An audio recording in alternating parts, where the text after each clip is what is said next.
Senhor, eu quero obedecer a tua voz. Derrama teu Espírito sobre todos nós, sobre todos nós. Senhor, eu quero mergulhar, me comprometer, entrar na intimidade do teu coração. Derrama em nós tua unção, derrama o teu amor aqui, derrama o teu amor aqui. Vai chover sobre nós água viva. Derrama o teu amor aqui, derrama o teu amor em mim. Vai chover sobre nós água viva. Bom dia para você que está do outro lado. Como é que foi com a chuva aí? Se proteja, viu? A gente começa pedindo a Deus que derrame água viva em nós, em nossa casa, em nossa família, nesse terceiro domingo da Páscoa. Coloquemos as nossas intenções pessoais para celebrarmos com dignidade esse culto ao Senhor que nos dá a vida eterna. Em nome do Pai, e do Filho e do Espírito Santo. Amém? Que a graça de nosso Senhor Jesus Cristo, o amor do Pai e a comunhão do Espírito Santo estejam convosco. Bendito seja Deus que nos reuniu no amor de Cristo. Irmãos e irmãs, a alegria de celebrar o domingo mesmo na sua casa ou na sua comunidade é uma alegria incomensurável que não temos como, de fato, reportar a um outro fato. Portanto, agradecemos a Deus que, por meio da natureza, lavou a nossa cidade esta noite e parece que vai continuar lavando. E pedimos a Ele que nos perdoe, que nos dê a graça e vivemos sempre sob a sua proteção. Senhor, tende piedade, perdoai a nossa culpa, e perdoai a nossa culpa, porque nós somos vosso povo, que vem pedir vosso perdão. Cristo, tende piedade e perdoai a nossa culpa, e perdoai a nossa culpa, porque nós somos vosso povo, que vem pedir vosso perdão. Deus Todo-Poderoso, tenha compaixão de nós, perdoe os nossos pecados e nos conduz à vida eterna. Amém. Quando a igreja se levanta para exaltar o nome do Senhor Jesus, o céu, a terra em harmonia irão cantar o nome do Senhor Jesus. O Espírito de Deus ao nosso encontro vem, os anjos se levantam para cantar também. Amém. Glória a nosso Deus, Santo é nosso Deus, aleluia, amém, amém. Glória a nosso Deus, Santo é nosso Deus, aleluia, amém. Oremos. Ó Deus, que o vosso povo sempre exulte pela sua renovação espiritual, para que, tendo recuperado agora com alegria a condição de filhos de Deus, espere com plena confiança o dia da ressurreição. Por nosso Senhor Jesus Cristo, vosso Filho, na unidade do Espírito Santo. Amém. Vamos escutar as leituras deste terceiro domingo da Páscoa. Primeira leitura. Leitura dos Atos dos Apóstolos. No dia de Pentecostes, Pedro, junto com os 11 apóstolos, levantou a voz e falou à multidão: Homens de Israel, escutai estas palavras. Jesus de Nazaré foi um homem aprovado por Deus, junto de vós, pelos milagres, prodígios e sinais que Deus realizou por meio dele entre vós. Tudo isso vós bem o sabeis. Deus, em seu desígnio e previsão, determinou que Jesus fosse entregue pelas mãos dos ímpios e vós o matastes pregando-o numa cruz. Mas Deus ressuscitou a Jesus, libertando-o das angústias da morte, porque não era possível que ela o dominasse. Pois Davi dele disse: Eu via sempre o Senhor diante de mim, pois esta a minha direita para eu não vacilar. Alegrou-se por isso meu coração e exultou minha língua, e até minha carne repousará na esperança.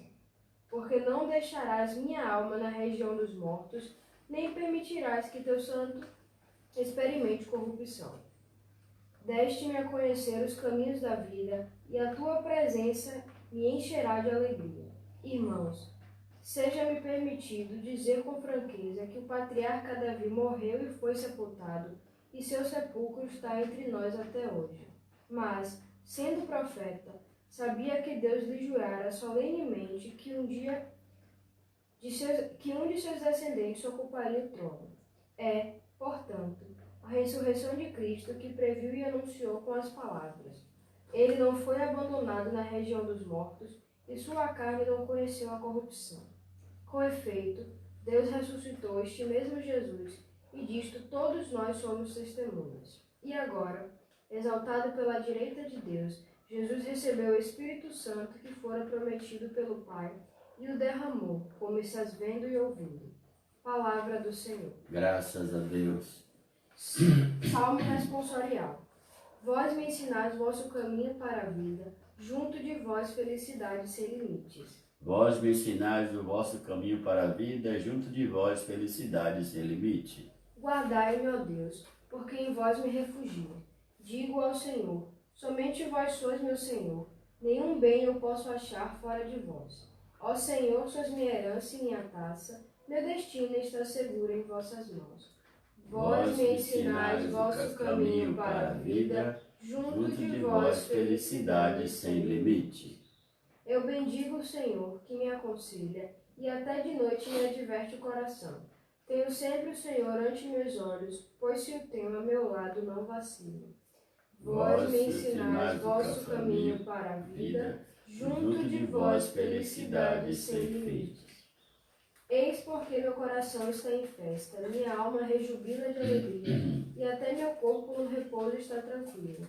Pois não haveis de me deixar entregue à morte, nem vosso amigo conhecer a corrupção. Vós me ensinais vosso caminho para a vida, junto de vós felicidade sem limite.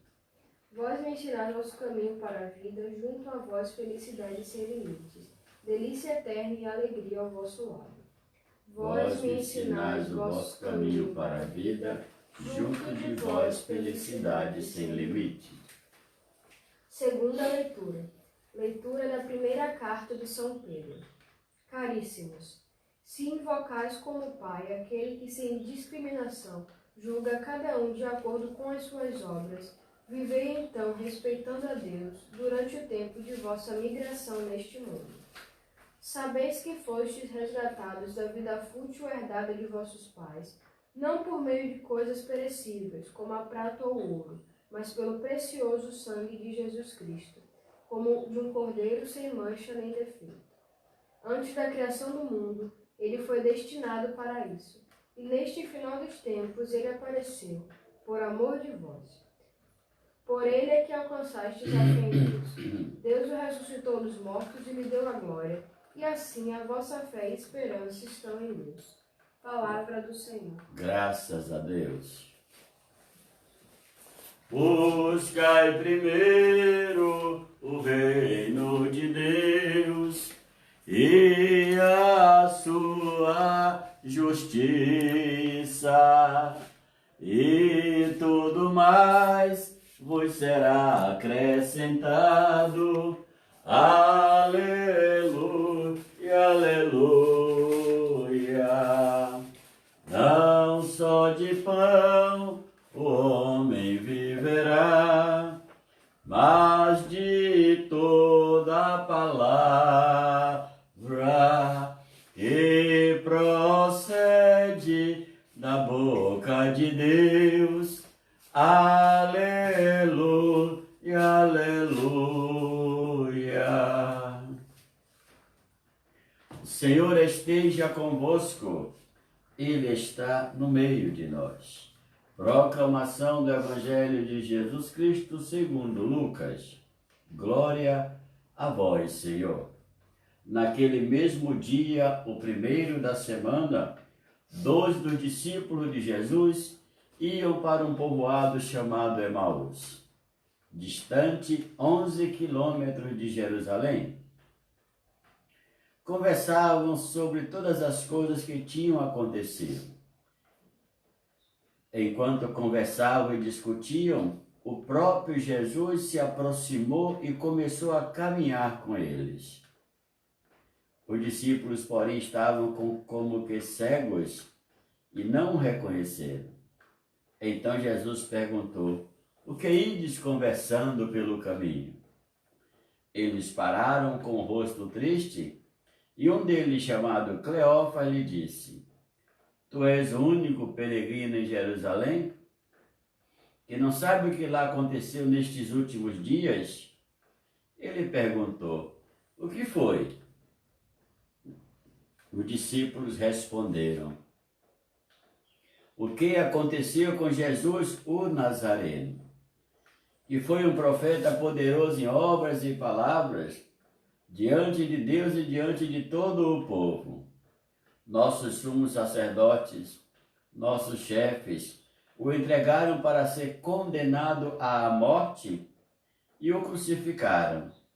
Nós esperávamos que ele fosse libertar Israel, mas apesar de tudo isso, já faz 3 dias que todas essas coisas aconteceram. É verdade que algumas mulheres do nosso grupo nos deram um susto.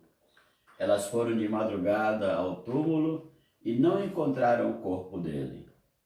Então voltaram dizendo que tinham visto anjos e que estes afirmaram que Jesus está vivo.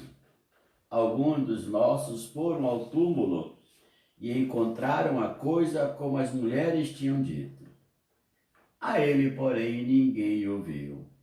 Então Jesus lhe disse: como sois sem inteligências e lentos para crer em tudo que os profetas falaram.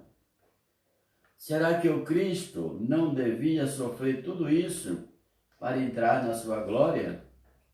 E começando por Moisés e passando pelos profetas, explicava aos discípulos todas as passagens da Escritura que falavam a respeito dele. Quando chegaram perto do povoado para onde iam, Jesus fez de conta que ia mais adiante.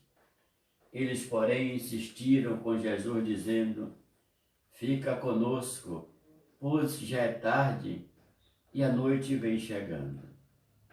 Jesus entrou para ficar com eles. Quando se sentou à mesa com eles, tomou o pão, abençoou, partiu e lhes distribuía. Nisso, os olhos dos discípulos se abriram e eles reconheceram Jesus. Jesus, porém, desapareceu da frente deles. Então um disse ao outro: não estava ardendo o nosso coração quando ele nos falava pelo caminho e nos explicava as Escrituras? Naquela mesma hora, eles se levantaram e voltaram para Jerusalém, onde encontraram os 11 reunidos com os outros. E estes confirmaram: realmente, o Senhor ressuscitou e apareceu a Simão. Então os dois contaram o que tinha acontecido no caminho e como tinham reconhecido Jesus ao partir o pão. Palavra da salvação, glória a vós, Senhor. Você que ainda está na cama deitado ou deitada, com o celular na mão me acompanhando aqui, o frio foi bom essa noite, né? deu para dormir à vontade. Nesse terceiro domingo da Páscoa, nós temos a continuação ou continuidade do processo de evangelização que começa em Jerusalém. Hoje o autor nos mostra, de fato, um dado novo. É um texto que fala sobre o grande episódio. É talvez um milagre, o cumprimento da profecia feita por Jesus antes de deixar esse mundo, e 50 dias depois, da onde vem a palavra Pentecostes, onde acontecia a festa da colheita dos judeus, Jesus manda o Espírito dentro da festa de Pentecostes. Em poucas palavras, a Páscoa judaica acontece a Páscoa de Jesus. E na festa de Pentecostes dos judeus acontece a Pentecostes de Jesus. Em poucas palavras, Lucas coloca esses dois elementos fundamentais da vida de Jesus e da igreja dentro de um contexto muito preciso para evitar que hajam dúvidas sobre os fatos ocorridos. Dessa forma, se Pentecoste é a recepção do Espírito, a doação do Espírito da parte do ressuscitado a essa igreja, então tem uma transformação absurda de uma festa que era para apresentar colheitas, dons ao templo, ao sacerdote, passa a ser uma festa profundamente espiritual. Não mais festa da terra, não mais festa da carne, mas festa do Espírito, porque o Espírito está presente. Por isso que o texto começa dizendo, no dia de Pentecostes, isso é, no dia em que Jesus prometeu enviar o Espírito, esse já veio, já está agindo, e Pedro, de fato, de pé, ao lado do átrio do templo, começou a pregar. E o que é que Pedro está pregando? Aquilo que o Espírito impelia a falar. É claro que ele não está fora de si. Ele está profundamente, com sua plena consciência, mas ele está inspirado pela ação do Espírito, que o primeiro dom, segundo o nosso Lucas, é o dom da palavra, o dom de falar, comunicar as proezas de Cristo, a sua história, e comunicar as belezas de Deus que o próprio Espírito vai inspirá-los. Ora, estamos dentro de uma festa e tem muita gente. Pedro escolheu um lugar estratégico e começou a falar. Observe como começa o discurso de Pedro, homens de Israel. Nesse tempo, ainda hoje Israel, a religião judaica é a religião dos homens. Poucos casos têm acesso às mulheres, não é? É uma religião masculina. Como também o cristianismo, o islã, no seu tempo inicial, é uma religião masculina. Não quer dizer que as mulheres sejam excluídas, mas ela tem um papel abaixo dessa hierarquia judaica, abaixo dessa hierarquia cristã, abaixo dessa hierarquia do Islã. Isso é indiscutível, né? Então, Pedro se refere homens de Israel.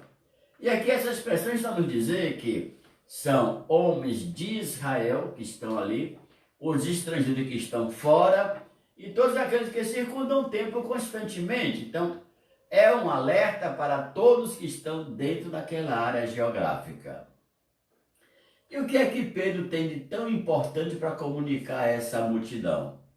Diz, olha, Jesus de Nazaré, profeta, aprovado por Deus, e realizou no meio dele entre vós coisas prodigiosas, milagres, sinais, prodígios,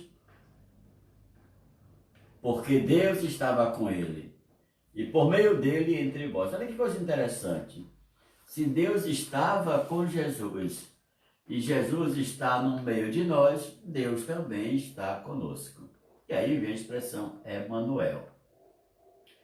Olha que coisa interessante, Pedro traça uma linha de profunda conjectura que vai com uma transmissão direta sem nenhuma interrupção do caminho. Deus está com Jesus e Jesus está com a igreja. E se a igreja está com Jesus, certamente Jesus está com ela. Então tem essa linha como ondas de rádio, hoje de internet, que passa sem interrupção até chegar ao povo. E essa reação é a produção natural e espiritual de mudança e transformação do ser humano, porque percebe que Deus está com ele por meio de Jesus.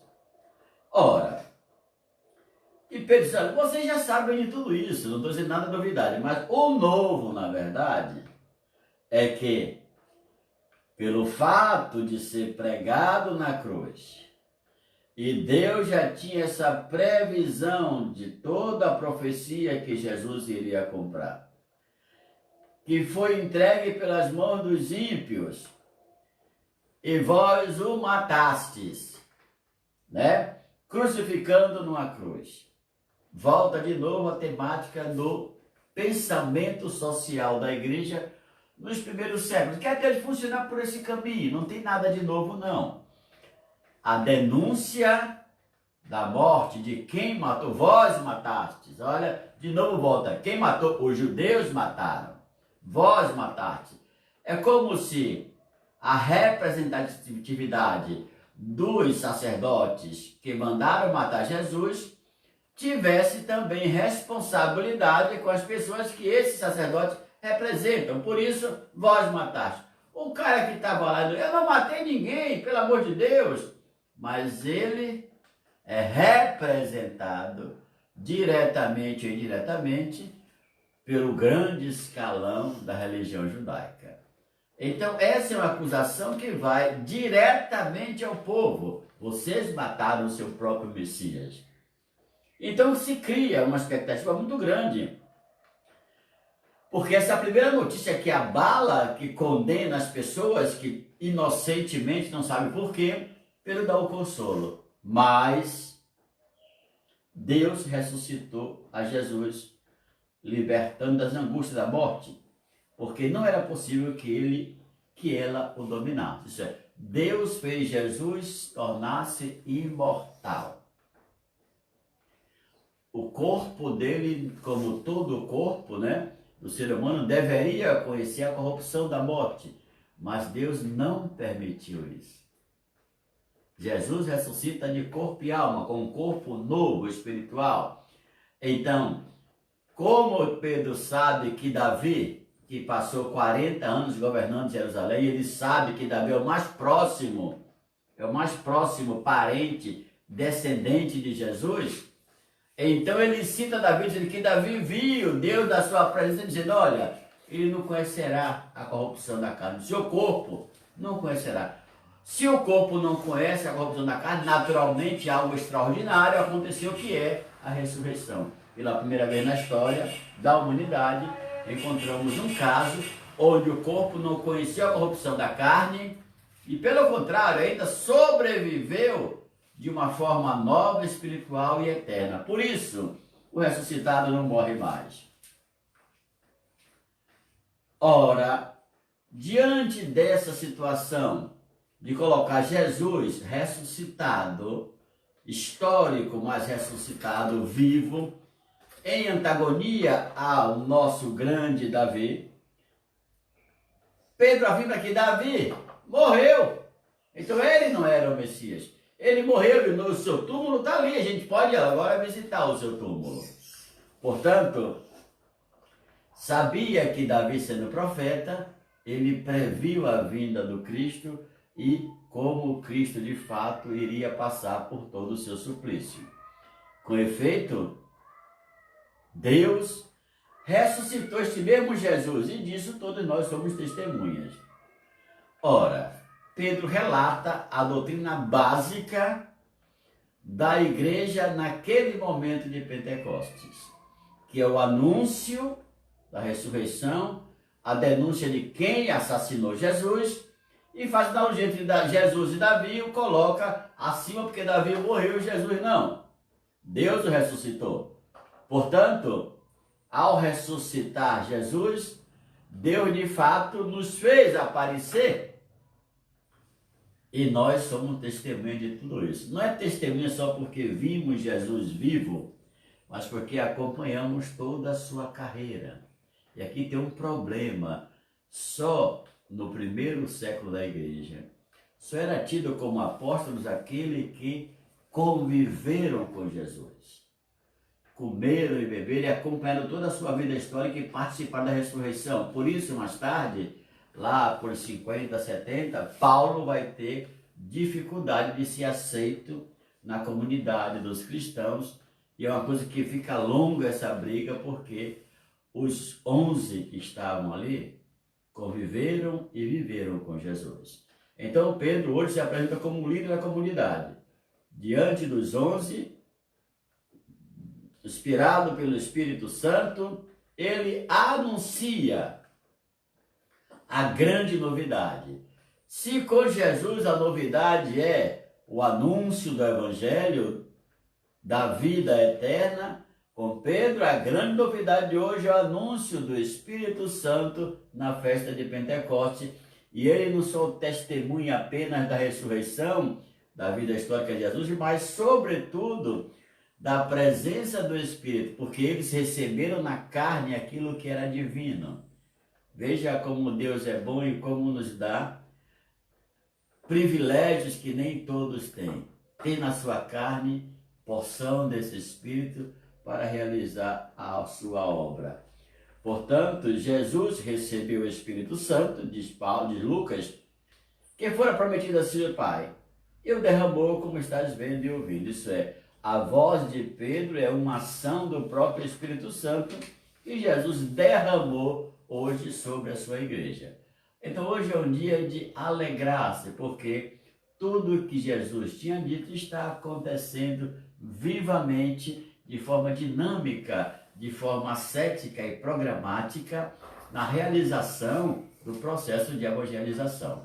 É como se Jesus, desde sempre, tivesse um programa para realizar, dentro de uma liberdade ampla e universal, que o Deus, nosso Senhor, o concede para realizar. A segunda leitura de hoje é um chamado à questão religiosa da discriminação. Se invocais como Pai aquele que, sem discriminação, julga cada um de acordo com as suas obras, vivei então respeitando a Deus durante o tempo da vossa migração desse mundo. Aqui a discriminação não é social, muito menos racial.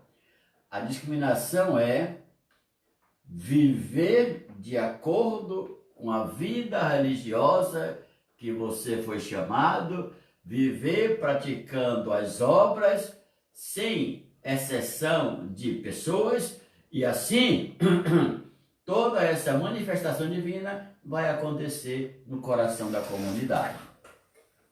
Porque Deus, que é Pai de todos, não faz acepção de pessoas. Deus, que é o Criador de todos, antes da criação do mundo, ele foi destinado para isso, e neste final dos tempos, ele apareceu por amor de vós. Isso é, Deus, que é Criador de tudo, vendo a miséria humana, sentindo misericórdia dessa humanidade, um dia mandou seu Filho. E nesse final dos tempos, após a ressurreição, ele se manifestou no meio de nós.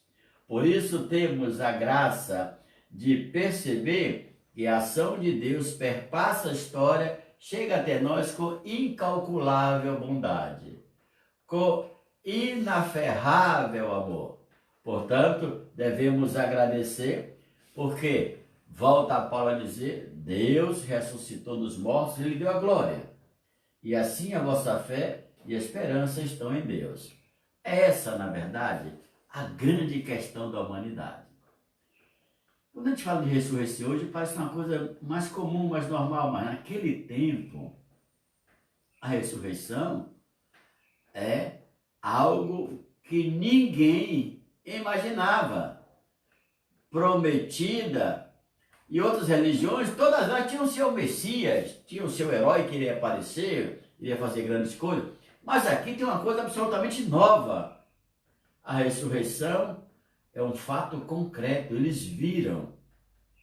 Então, quem se apaixonou pelo cristianismo no primeiro tempo, não só pela vida de Jesus, mas se apaixonou porque sabia que no mundo futuro ele ia estar com Jesus, ressuscitado dos mortos também. Então, abre uma espiral enorme de acolhimento para todos aqueles que querem a vida eterna. Já estamos aqui, segundo Paulo, na terceira geração dos cristãos.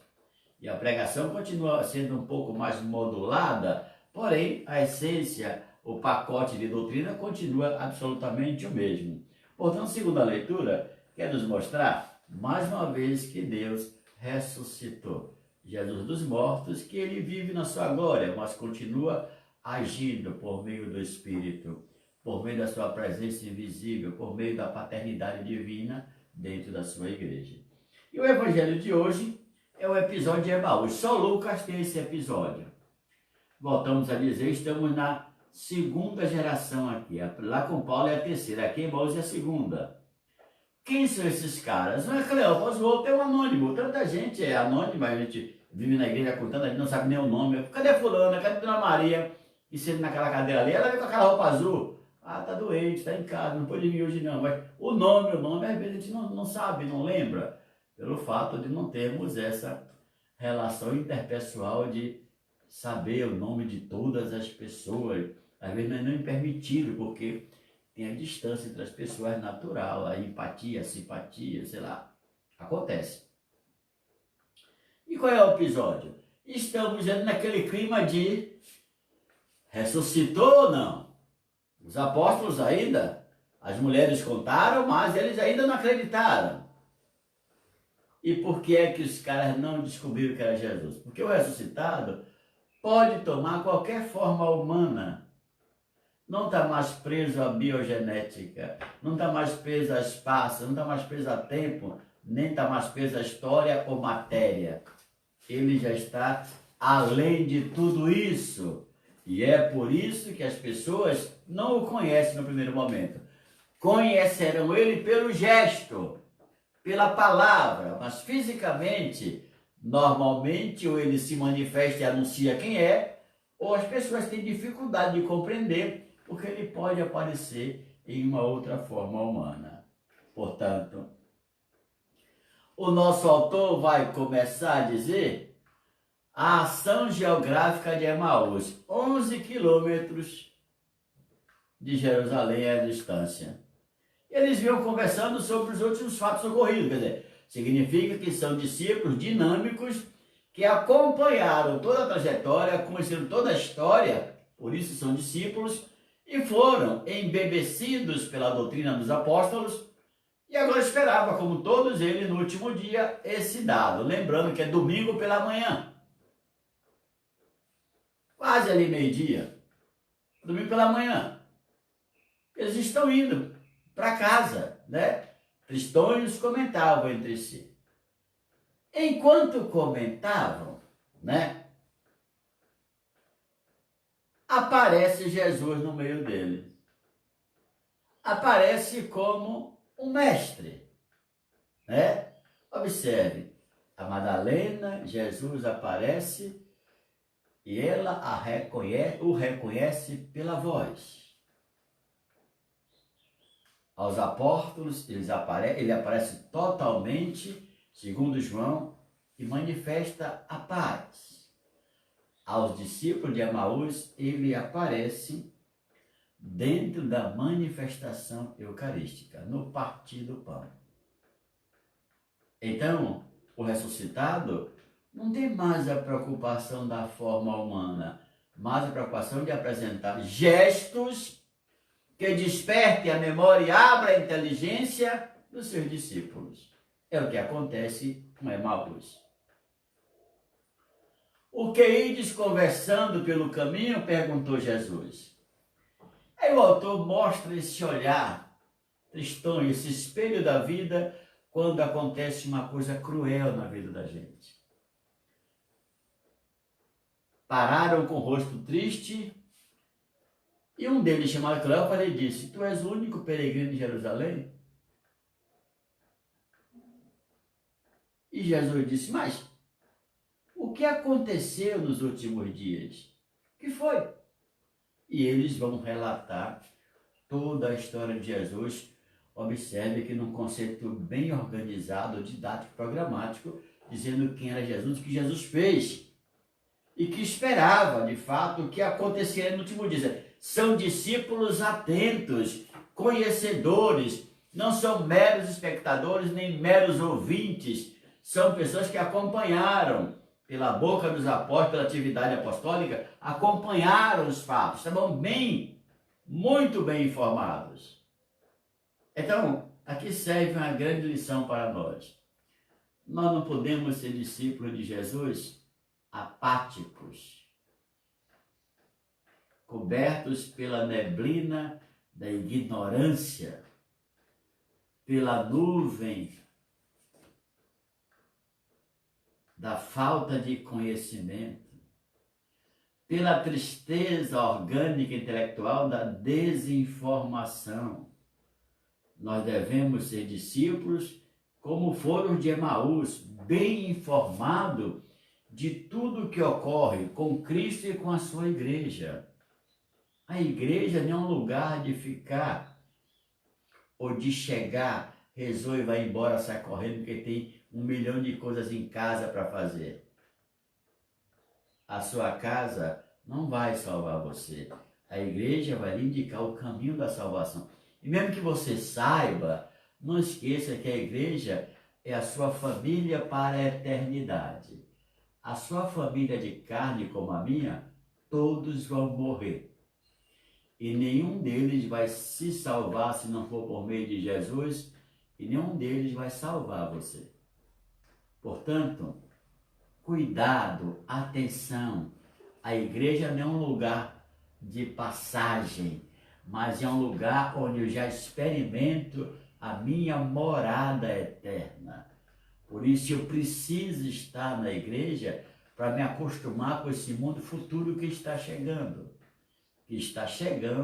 na promessa de Jesus de Nazaré. Então o cristão católico tem que estar sempre atuando, dialetizando a fé e fazendo com que ela se difunda, que ela seja defendida e que ela seja missionária, que ela se espalhe cada vez mais. Observe que os discípulos, depois de todo o fato, eles voltaram, andaram mais 11 quilômetros e foram a Jerusalém comunicar. Ou seja, não se acomodaram diante de tal fato, um mistério. Eles foram lá e partilharam a experiência mística que tiveram com o ressuscitado. Diante do questionamento de Jesus, o que foi que aconteceu? Eles relatam a história do próprio Jesus que está ali na frente dele, no meio deles, e ele não percebe. Talvez acegado pela dor da morte, da perda, pela inimaginável incapacidade de compreender o que estava acontecendo, pela falta de percepção de alcance da compreensão do mistério, eles inocentemente continuam falando como se Jesus ainda estivesse morto. Afinal, não tem nada de errado, porque eles não tiveram nenhuma prova. Não tem nenhuma prova. E Jesus começa a explicar as Escrituras. E, de fato, alfineta os seus discípulos, dizendo, como vocês vão lentos na inteligência, na compreensão, não estava escrito isso, isso e isso? Em poucas palavras, a lentidão aqui está ligada. Primeiro, a ignorância, o fechamento de coração e dos olhos, e não perceber que o novo já está vivo, já está acontecendo. E a segunda coisa é que, naturalmente, esse fechamento de abertura de coração levou, de fato, os dois discípulos a compreenderem que tudo isso ainda era muito obscuro, não tinha nenhuma informação concreta. E aí, Jesus, diz o texto, passou por todos os profetas quando citavam o próprio Jesus.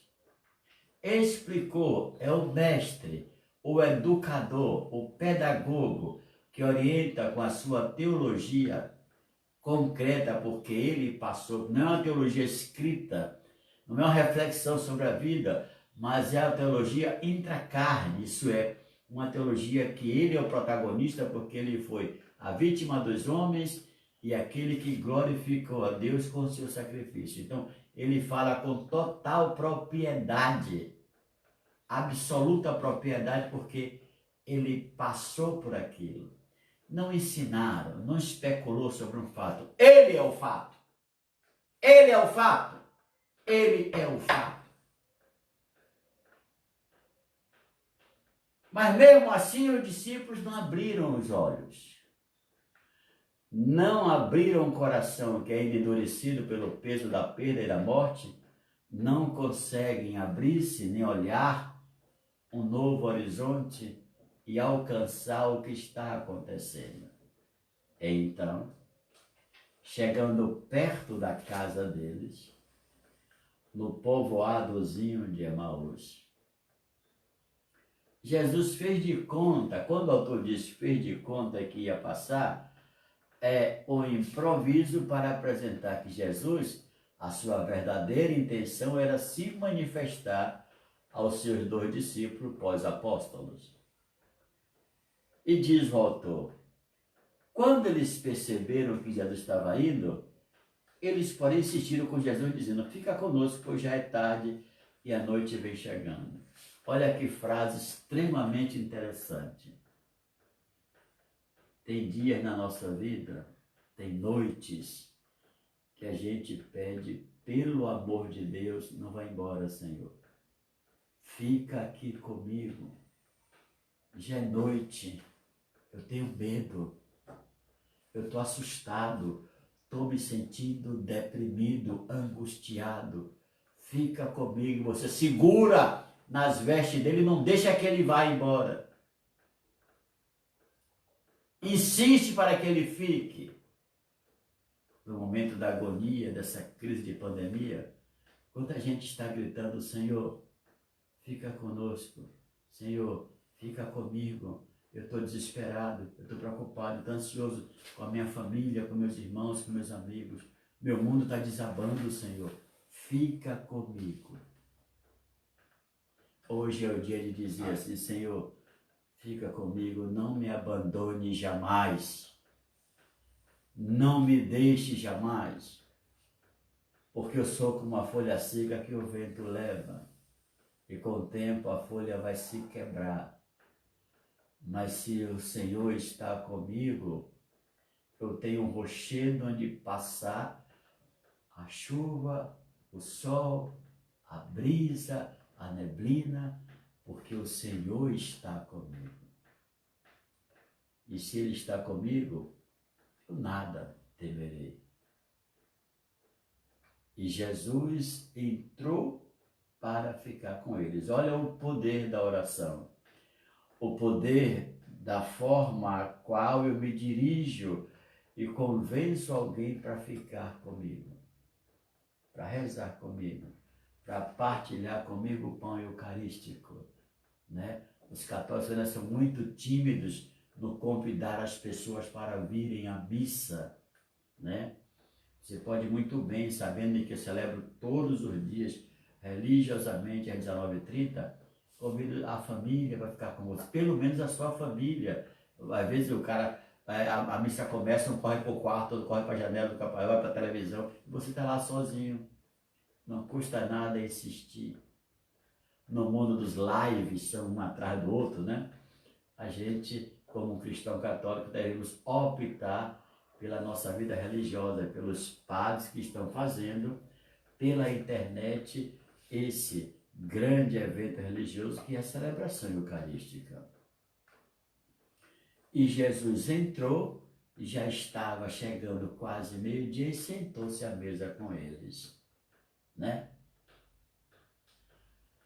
Quando sentou-se à mesa com eles, tomou o pão, o abençoou, o partiu e distribuiu.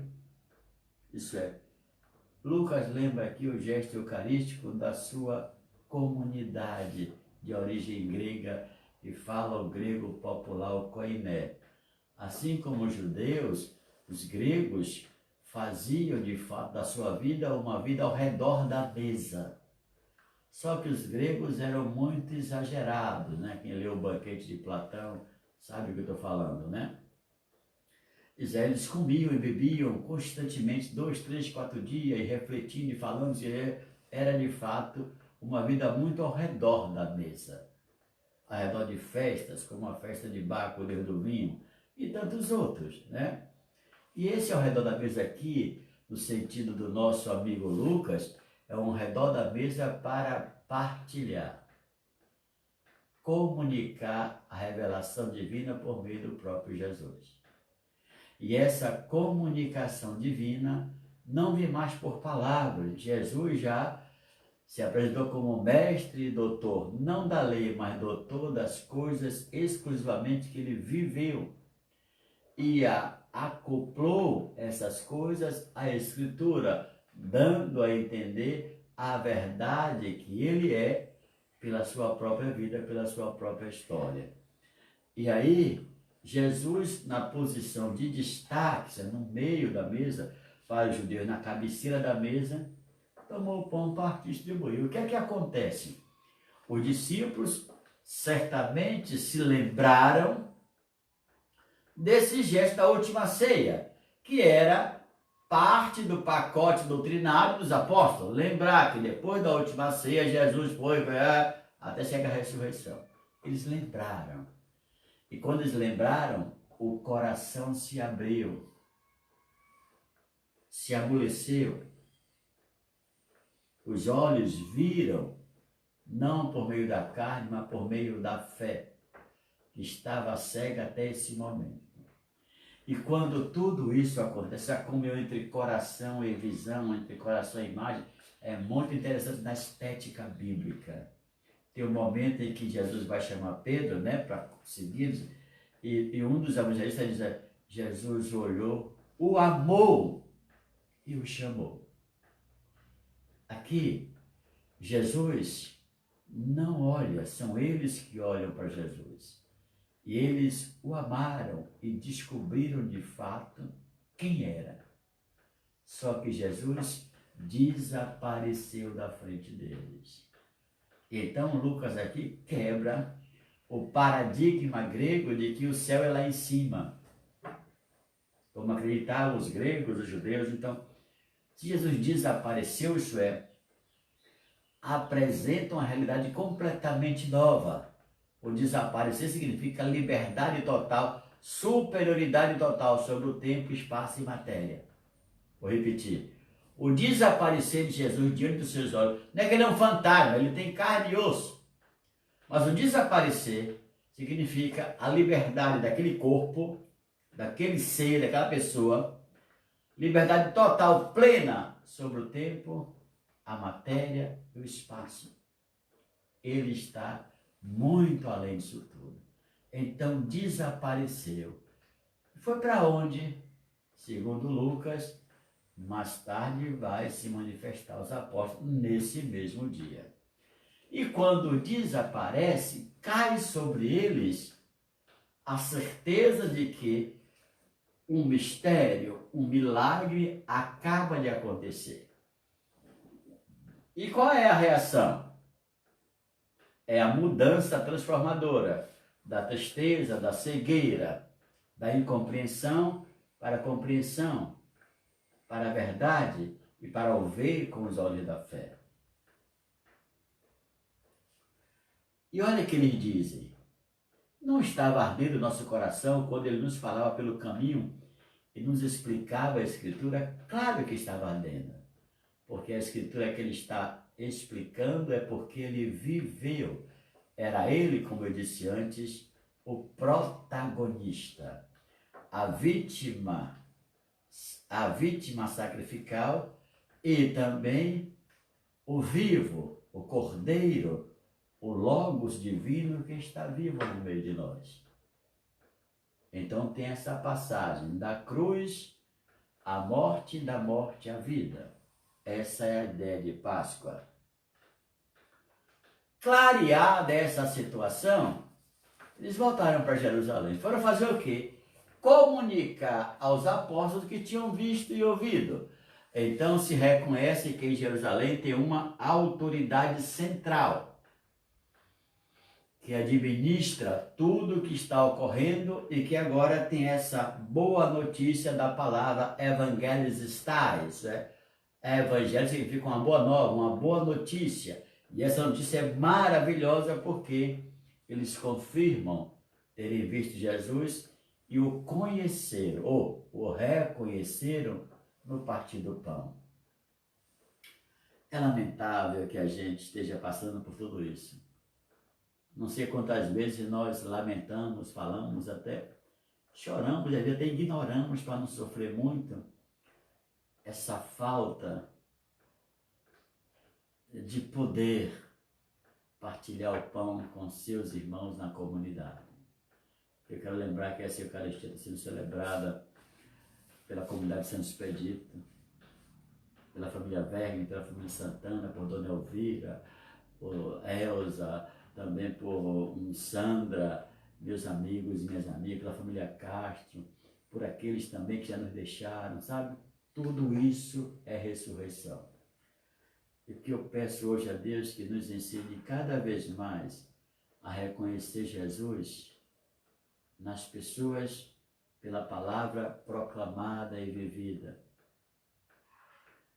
pela simplicidade e pobreza das pessoas, pela grandeza do caráter e personalidade, mas sobretudo pelo partir do pão. Para nós, devemos sempre reconhecer Jesus nessas três dimensões, né? Na palavra proclamada e vivida, nos irmãos de caminhada, em todos os irmãos que querem de fato viver essa experiência, mas sobretudo no partir do pão.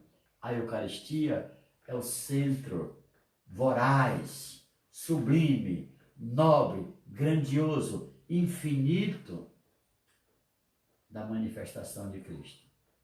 Por isso que a igreja é muito zelosa com a Eucaristia, por isso que a igreja orienta os seus filhos a não se afastarem da Eucaristia, porque ela faz memória quando celebra a Eucaristia, ela traz Cristo de novo, com toda a sua história, para que a gente possa partilhar o pão com Ele, quando na verdade Ele é o pão que nós comungamos.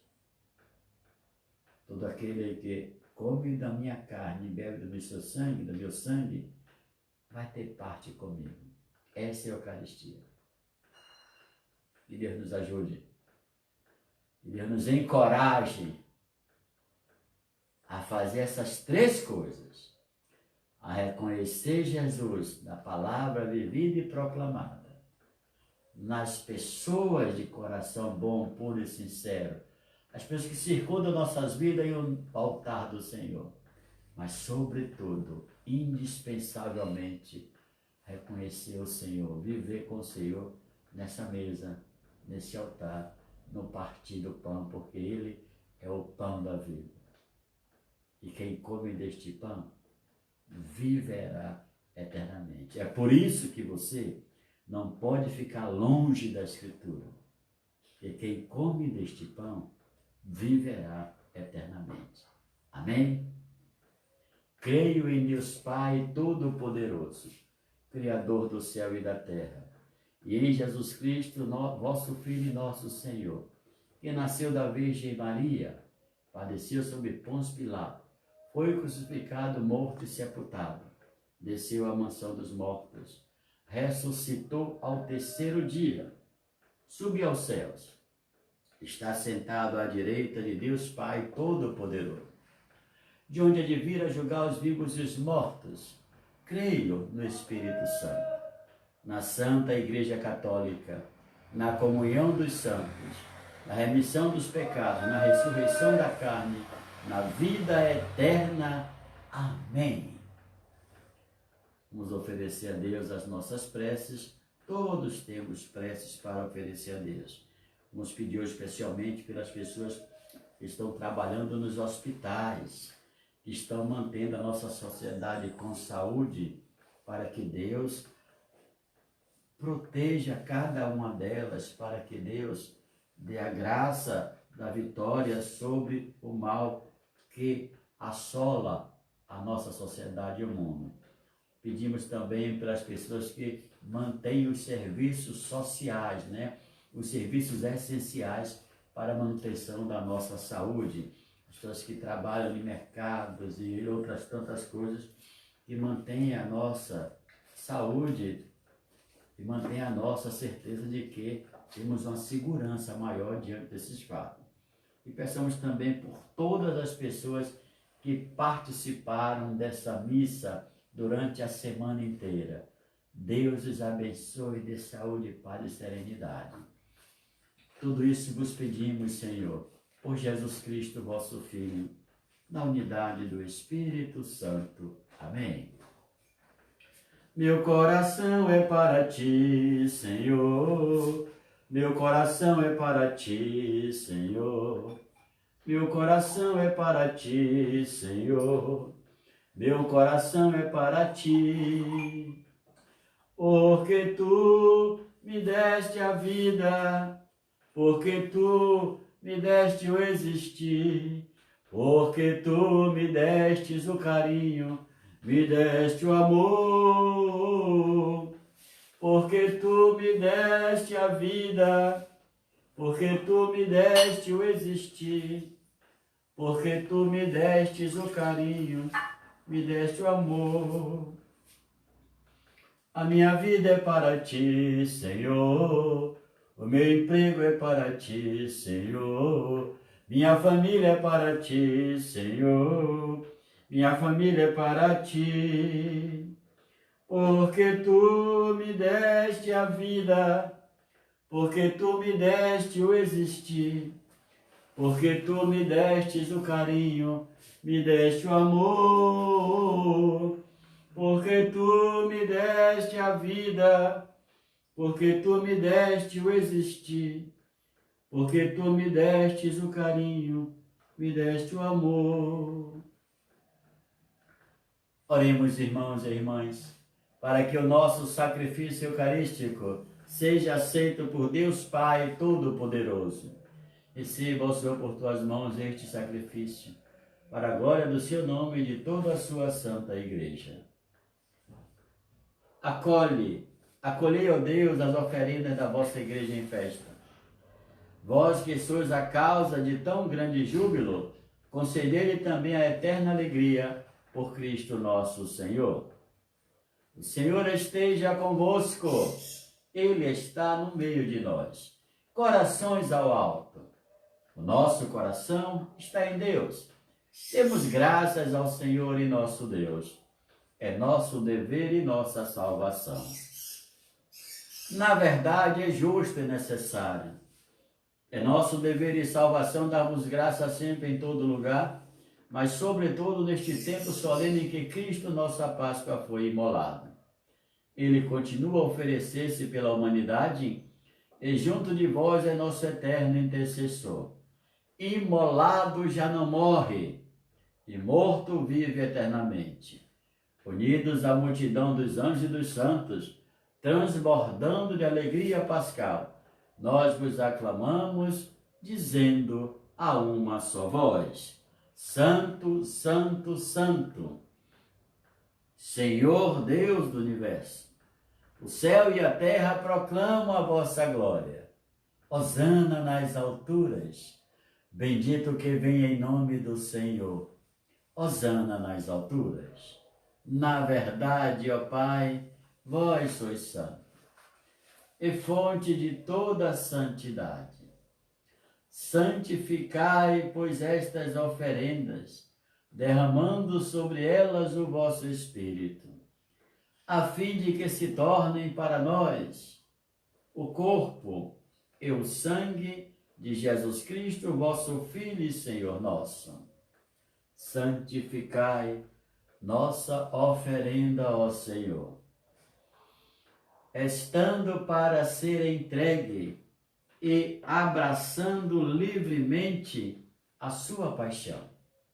Jesus tomou o pão em suas mãos, deu graças e o partiu, e o deu a seus discípulos, dizendo: Tomai todos e comei, isto é o meu corpo, que será entregue por vós.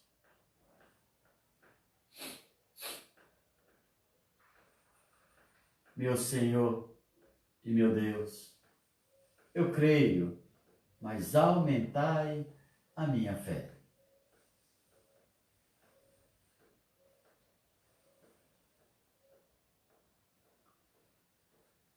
Do mesmo modo, ao fim da ceia, Jesus tomou o cálice em suas mãos, deu graças novamente e o deu a seus discípulos, dizendo: tomai todos e bebei, este é o cálice do meu sangue, o sangue da nova e eterna aliança, que será derramado por vós e por todos para a remissão dos pecados. Fazei isto em memória de mim. Meu Senhor e meu Deus, eu creio, mas aumentai a minha fé.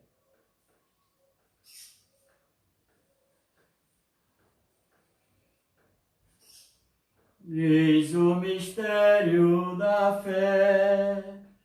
Todas as vezes que comemos deste pão e bebemos deste cálice, anunciamos, Senhor, a vossa morte, enquanto esperamos vossa vinda. Celebrando, pois, a memória da morte e ressurreição do vosso Filho, nós vos oferecemos, ó Pai, o pão da vida e o cálice da salvação. E vos agradecemos porque nos tornaste dignos de estar aqui na vossa presença e vos servir. Recebei, ó Senhor, a nossa oferta. E nós vos suplicamos que, participando do corpo e sangue de Cristo, sejamos reunidos pelo Espírito Santo num só corpo. Fazei de nós um só corpo e um só Espírito. Lembrai-vos, ó Pai, da vossa Igreja, que se faz presente pelo mundo inteiro. Que ela cresça na caridade com o Papa Francisco, com o nosso Bispo Murilo e todos os ministros do vosso povo. Lembrai-vos dos vossos filhos e filhas, de todos os nossos irmãos e irmãs que morreram na esperança da ressurreição. Lembra daquelas pessoas da sua família que não estão mais com você por um instante.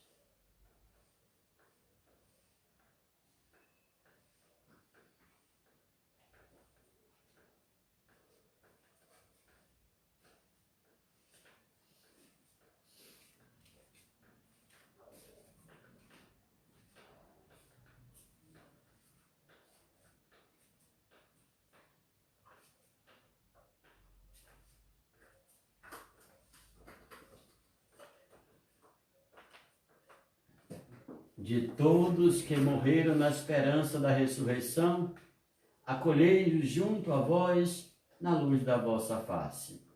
Lembrai-vos, ó Pai, dos vossos filhos. Enfim, nós vos pedimos, tende piedade de todos nós e dai-nos participar da vida eterna com a Virgem Maria, Mãe de Deus, com os santos apóstolos. Santo Expedito e todos os que neste mundo vos serviram, a fim de vos louvarmos e glorificarmos por Jesus Cristo, vosso Filho. Concedei-nos o convívio dos eleitos. Por Cristo, com Cristo e em Cristo. A vós, Deus Pai Todo-Poderoso, na unidade do Espírito Santo, toda honra e toda glória, agora e para sempre. Amém? Com amor e confiança. Rezemos a oração que o Senhor Jesus nos ensinou. Pai nosso que estás nos céus, santificado seja o vosso nome. Venha a nós o vosso reino. Seja feita a vossa vontade, assim na terra como no céu. O pão nosso de cada dia nos dai hoje. Perdoai as nossas ofensas, assim como nós perdoamos a quem nos tem ofendido. E não nos deixeis cair em tentação, mas livrai-nos do mal. Amém. Livrai-nos de todos os males, ó Pai, e dai-nos hoje a vossa paz. Ajudados pela vossa misericórdia, sejamos sempre livres do pecado e protegidos de todos os perigos, enquanto, vivendo a esperança, aguardamos a vinda do Cristo Salvador. vosso é o reino, o poder e a glória para sempre. Senhor Jesus Cristo, dissestes aos vossos apóstolos: eu vos deixo a paz, eu vos dou a minha paz. Não olheis os nossos pecados, mas a fé que anima a vossa igreja. Dai-lhe, segundo o vosso desejo, a paz e a unidade. Vós que sois Deus com o Pai e o Espírito Santo. Amém. A paz do Senhor esteja sempre convosco. O amor de Cristo nos uniu. Irmãos e irmãs, terceiro domingo da ressurreição. Saudai-vos uns aos outros com aquele abraço do ressuscitado que vive nas nossas vidas. Cordeiro de Deus, que tirais o pecado do mundo, tende piedade de nós. Cordeiro de Deus, que tirais o pecado do mundo, tende piedade de nós. Cordeiro de Deus, que tirais o pecado do mundo, dai-nos a paz. Felizes os convidados para a ceia do Senhor. Eis o Cordeiro de Deus, que tira todo e qualquer pecado do mundo. Senhor, eu não sou digno que entreis em minha morada, mas dizei uma só palavra e eu serei salvo. Que o corpo de Cristo nos guarde para a vida eterna. Amém.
Eu quero ser Jesus amado, como um vaso nas mãos do oleiro. Rompe minha vida, faz-me de novo. Eu quero ser um vaso novo. Eu quero ser Jesus amado, como um vaso nas mãos do oleiro. Rompe minha vida, faz-me de novo. Eu quero ser um vaso novo. Os discípulos reconheceram o Senhor Jesus ao partir o pão. Aleluia! Oremos. Ó Deus, olhai com bondade o vosso povo e concedei aos que renovastes pelos vossos sacramentos a graça de chegar um dia à glória da ressurreição da carne por Cristo nosso Senhor. Amém. Você que me acompanhou por toda essa semana, o meu amado e agradecido abraço de coração. Continuemos rezando pelos outros. Um final de semana muito feliz, Aproveita a família, faz hoje aquilo que você não fez na semana, durante a semana. Se diverte um pouquinho do seu jeito, da sua maneira. Lembrando que amanhã a missa no mesmo horário da semana, 19h30. E quando você colocar a intenção da missa, coloque naquele dia mesmo, né? Eu coloco a data, amanhã vai ser 27, eu coloco a data, e aí você colocar negócio. Se colocar em outro lugar, porque são muitas missas celebradas, aí eu não vou encontrar. Coloque bem ali, naquele dia, naquela hora que você fizer, para a gente não se perder. E no mais, né, volto a lembrar, mais uma vez, não esqueça de bater o sino lá no meu canal Emanuel Vergni, no YouTube, plimba, vai lá, toca o sino e se inscreve. Como eu disse a vocês aqui essa semana, continuo dizendo, precisamos de 1000 assinaturas. E é muito fácil, basta vocês se esforçar. Hoje é domingo, é dia de telefonar para o amigo, fazer, comer, bater papo e tal, tomar uma cervejinha. Vai lá, fala com ele, pede a ele para ele se inscrever no meu canal, ok? O Senhor esteja convosco, Ele está no meio de nós. E a bênção de Deus Pai Todo-Poderoso, por intercessão de Maria Santíssima, Maria Auxiliadora, daqueles que precisam da sua maternidade. Abençoe-vos o Deus Todo-Poderoso, o Pai, o Filho e o Espírito Santo. Uma semana cheia de vida, de saúde, de paz interior e muita alegria no coração. Vamos em paz porque o Senhor nos acompanha. Demos graças a Deus.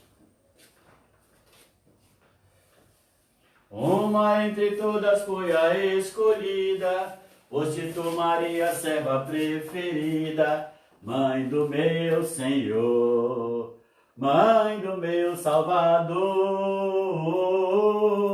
Maria, cheia de graça e consolo, venha caminhar com teu povo, nossa mãe sempre será. Maria, Maria, Maria, cheia de graça e consolo, venha caminhar com teu povo, nossa mãe sempre será, nossa mãe sempre será, nossa mãe sempre será.